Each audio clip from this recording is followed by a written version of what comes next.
तीन बहनों की लालची भाभी। करिश्मा, रेशमा और मनीषा तीन बहनें हैं।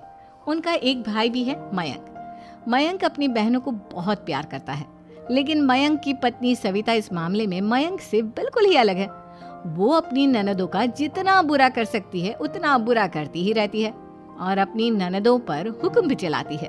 करिश्मा, करिश्मा, तुमने अभी तक नाश्ता नहीं बनाया? तुम्हारे भैया को ऑफिस जाने में देर हो रही है। हाँ भाभी, बस अभी बनाती हूँ।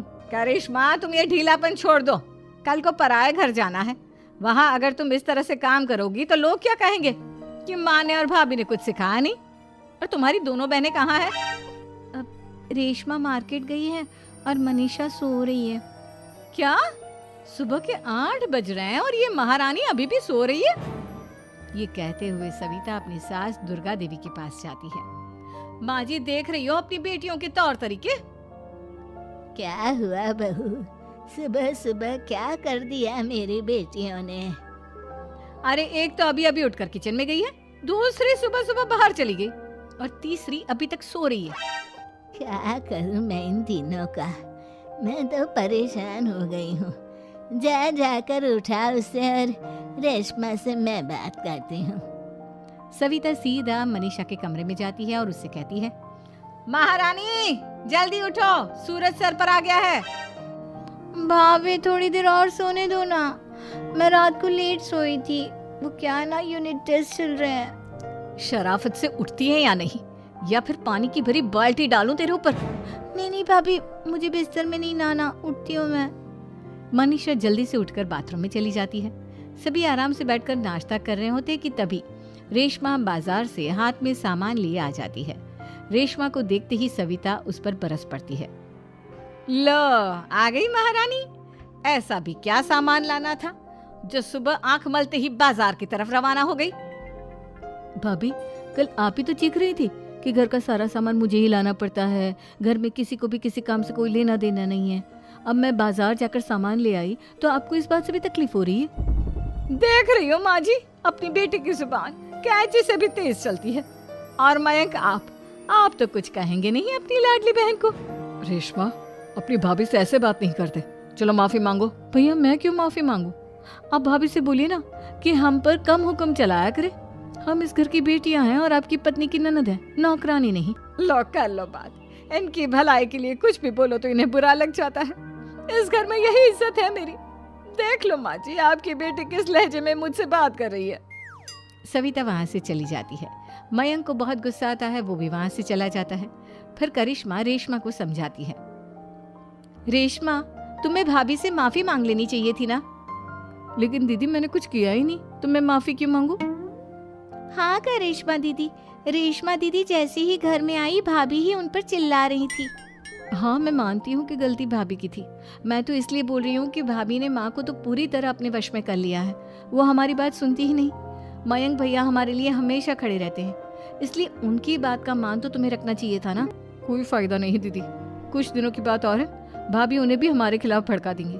फिर वो भी माँ की तरह हमारी किसी बात का विश्वास नहीं करेंगे। इसी तरह सविता अपनी तीनों ननदों को किसी न किसी बात पर परेशान करती रहती थी। एक दिन मयंक अपनी तीनों बहनों के लिए गिफ्ट लाया। क्या रेशमा, ये तुम्हारे लिए हार का सेट। रेशमा, तुम्हारे लिए सुंदर सी ड्रेस। और मनीषा, तुम्हें किताबें पसंद है ना, तुम्हारे लिए किताबें लाया हूँ। थैंक यू भैया। थैंक यू भैया। थैंक यू भैया। करिश्मा, तुम्हारा नेकलेस कितना सुंदर है, ये भैया कहाँ से ले आए होंगे? मैंने भैया को 3 दिन पहले फोन पर ये डिजाइन दिखाया था और आज भैया ये ले आए। सविता तो अपनी ननदों के गिफ्ट्स देखकर जल गई और करिश्मा का नेकलेस तो उसे भी बहुत पसंद आया था। अपनी बहनों के लिए कितना अच्छा नेकलेस लेकर आए हैं, मुझे कभी कोई गिफ्ट नहीं दिया। मैं आज ही ये हार चुरा लूंगी। रात में सविता करिश्मा का हार चुरा लेती है और इसी तरह उसे अपनी ननदों की जो भी चीज अच्छी लगती वो उसे मांगती नहीं, बल्कि रात के अंधेरे में चुरा लेती। इसी तरह दिन बीतते गए और सविता ने मयंक के दिल में भी उसकी बहनों के लिए नफरत पैदा कर दी। एक दिन मयंक ने करिश्मा और रेशमा के लिए रिश्ता देखा और ये बात उसने घर में सबको बताई। माँ, करिश्मा और रेशमा के लिए बहुत अच्छा रिश्ता आया है। वो लोग कल इन्हें देखने आ रहे हैं। आप और सविता मिलकर सारी तैयारी कर लेना। ये सुनकर करिश्मा और रेशमा खुश हो जाती हैं, लेकिन सविता सोचती है, अगर इन दोनों बहनों की शादी हो गई तो घर और बाहर का काम कौन करेगा? मनीषा तो एक नंबर की कामचोर है, उससे तो किसी बात की उम्मीद लगाना ही बेकार है। मुझे इस शादी को रोकना होगा। अगले दिन सभी लड़के वालों के स्वागत की तैयारी करने में लगे होते हैं। तभी मयंक अपनी बहनों से आकर कहता है, तैयार हो गई तुम दोनों? देखो दोनों लड़के बहुत अच्छे हैं, मैं कोई कसर नहीं छोड़ना चाहता, इसलिए तुम उनके सामने अच्छे से बिहेव करना और अपनी भाभी से लड़ने मत लग जाना। करिश्मा, तुम वो नेकलेस पहन लो ना जो मैं तुम्हारे लिए लाया था। भैया मैं बहुत देर से वो नेकलेस ढूंढ रही हूँ, लेकिन मुझे मिल ही नहीं रहा। क्या तुमने नेकलेस खो दिया? तुम्हें पता भी है वो कितना महंगा था? तुम कोई काम ढंग से नहीं कर सकती। मयंक गुस्से में वहां से चला जाता है।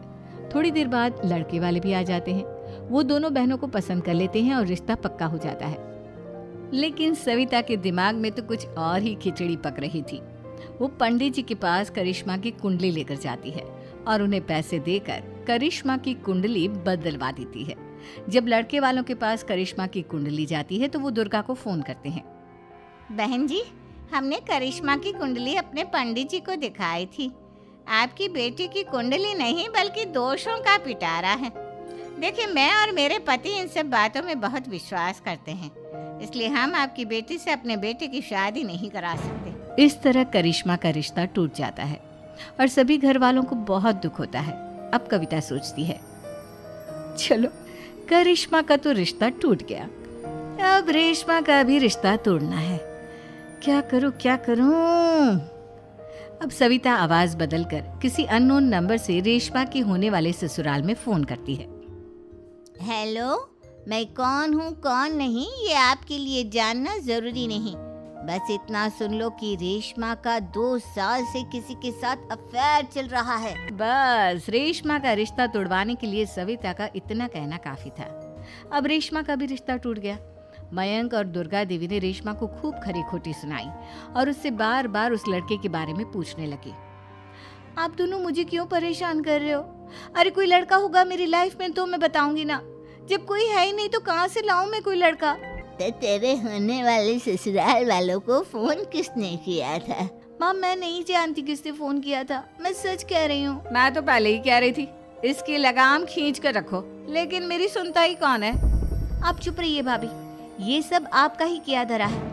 अब तीनों बहनों को विश्वास हो जाता है कि ये सब उनकी भाभी ही कर रही है। तीनों बहनें अपनी भाभी को सबक सिखाने के लिए एक वकील कर लेती है और घर में हिस्सा मांगना। देखो भैया, माँ बाप की जायदाद में जितना बेटों का हक होता है उतना ही बेटियों का, इसलिए इस घर के 4 हिस्से होंगे और हमें अपना हिस्सा चाहिए। मैंने तुम्हारे लिए क्या क्या नहीं किया और तुम इस घर में हिस्सा मांग रही हो? भैया, आप और माँ हम बहनों की कोई बात नहीं सुनते हो और भाभी हमारी शादी नहीं होने देगी क्योंकि उन्हें लगता है कि आप हमारी शादी में ज्यादा पैसा लगाओगे और उन्हें हम जैसी फ्री की नौकरानी कहाँ मिलेगी। तो हम भाभी के साथ तो रह नहीं सकते, हम बहनों को अपना हिस्सा चाहिए। अरे तुम्हें शर्म आनी चाहिए अपने भाभी पर ऐसा इल्जाम लगाते हुए। वो तुम्हारे बारे में कितना सोचती है। हाँ माँ, भाभी हमारे बारे में बहुत सोचती है, दिन रात बस यही सोचती रहती है कि किस तरह से अपनी तीनों ननदों को परेशान करूं और कभी मुझे पढ़ने भी नहीं देती। दोनों बहनों का रिश्ता भी तो इन्होंने ही तोड़वाया है और रात में हमारे कमरे में आकर हमारी चीजें भी चुराती हैं। इसी तरह सविता की तीनों ननदें अपनी बात पर अड़ी रही। अब कोर्ट में तारीख भी शुरू हो गई। जब सविता को लगा कि उसकी तीनों ननद इतनी आसानी से नहीं मानने वाली, तो उसने अपने पति और सास को सारी सच्चाई बता दी और अपनी तीनों ननद से माफी मांगी। मयंक और दुर्गा को भी अपनी गलती का एहसास हो गया। अब सविता खुद करिश्मा और रेशमा के लिए अच्छा रिश्ता ढूंढती है और उनकी शादी करवाती है।